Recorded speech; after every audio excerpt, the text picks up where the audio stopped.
grosses larmes, des câlins à n'en plus finir, ou encore une partie de cache-cache de dernière minute.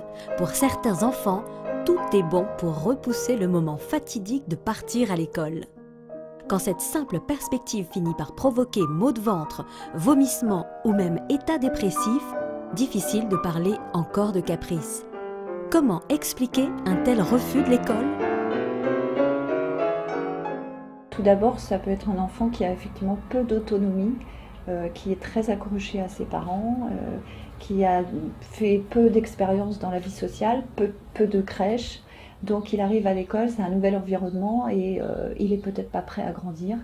Et parce que l'école, ça veut dire grandir. Il s'inquiète pour sa maman ou il veut tout simplement être avec elle et fusionner avec elle et continuer d'être un grand bébé. Vous avez aussi des enfants qui ont une personnalité qui on va dire, a du mal à s'intégrer aux règles de l'école, des enfants qui ont du mal à supporter l'autorité, qui sont hyper sensibles. Alors une maîtresse très sévère ou une tati très sévère, ça fait peur. Donc il peut y avoir divers facteurs quand même dès le plus jeune âge. Donc l'école, il faut savoir que c'est vraiment un monde parfois tout à fait étranger pour un jeune enfant et il faut qu'il s'adapte. À l'âge du primaire, peut-on parler de phobie scolaire ? Oui, à partir du moment où ces comportements de peur intense, peur panique, et l'objet phobique devient l'école, perdure dans le temps.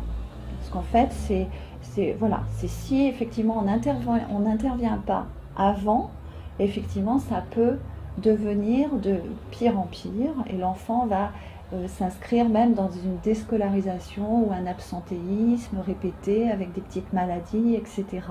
Mais si on intervient très, très vite, bien entendu, il n'y a pas de souci par rapport à une phobie scolaire. Et il faut savoir que l'enfant, plus il est jeune, plus il va s'exprimer avec son corps. Donc c'est normal qu'il ait mal au ventre, c'est normal qu'il ait des manifestations par son corps parce qu'il ne peut pas toujours exprimer. Donc il va falloir pousser un peu l'exploration et l'observation de l'enfant pour essayer que ça n'en arrive pas jusque-là.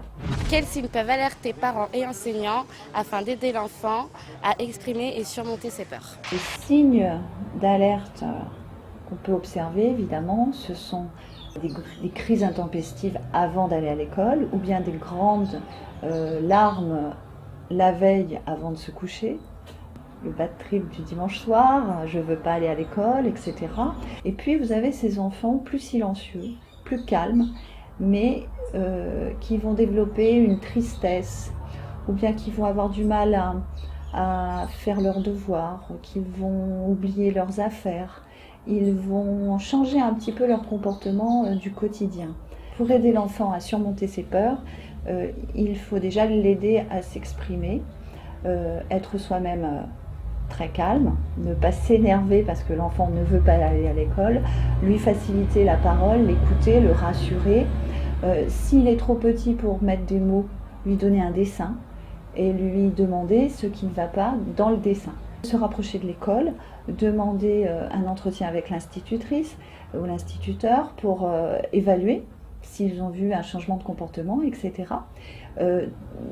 Ça peut évaluer les facteurs, évaluer la cause. En tout cas, traiter le problème et montrer à l'enfant qu'on s'occupe de lui et qu'on veut simplement l'aider.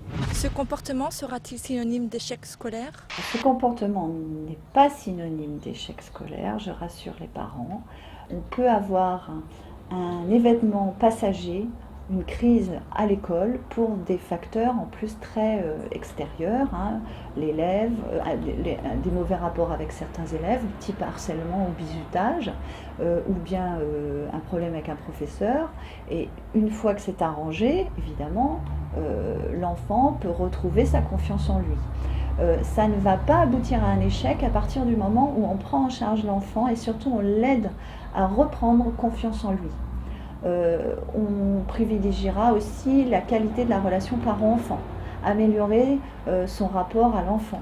lui proposer des activités extrascolaires intéressantes, dans lesquelles il est performant, faire venir, s'il a un problème avec des élèves, faire venir des petits camarades de classe chez lui, ou qu'il ait l'autorisation de sortir et d'aller fréquenter d'autres élèves. En tout cas, lui faciliter tout un tas de choses pour que cette situation ne s'enquiste pas. Si vous et vos petits bouts souhaitez participer à l'émission, nous écrire à matete@orange.fr.